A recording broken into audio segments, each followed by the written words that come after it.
پہاڑی زبان میں اپڈیٹ سنیے۔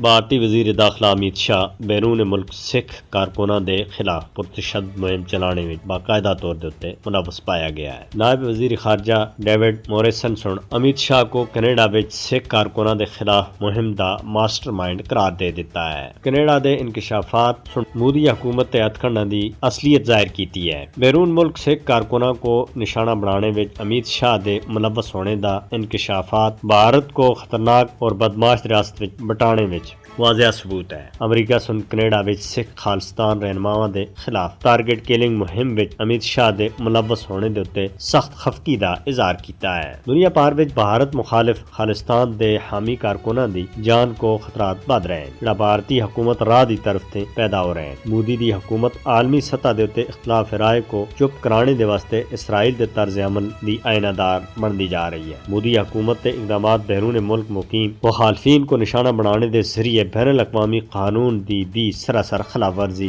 دی نمائندگی کر دی ہے۔ مودی دا بھارت اپنے بدماش اقدامات اور ریاستی سرپرستی وچ دہشت گردی دے ذریعے علاقائی اور عالمی امن و استحکام دے واسطے خطرہ بن گیا ہے۔ غیر ملکی سرزمین دے اتے قتل دنیا دے واسطے لمحہ فکری ہے کہ مودی حکومت کو انصاف دا سامنا کرنے دے ہون نسنے دے بجائے انصاف دے کٹہرے وچ کھڑا کیتا جانا چاہیے۔ دنیا کو یہ سمجھنے دی ضرورت ہے کہ RSS دی حمایت والی مودی حکومت عالمی امن دے واسطے باقاعدہ طور دے اتے خطرہ بن گیا ہے۔ لہذا مودی حکومت تے فاشسٹ ایجنڈے دا مقابلہ کرنے دے واسطے عالمی برادری کو اپنا کردار ادا کرنا ہوسی اور مودی کو لگام دینے دی ضرورت ہے، اس سے پہلا کہ بھارت دی BJP حکومت بیرون ملک باقی لوکاں دی جان دی زیادہ وجہ بن جائے۔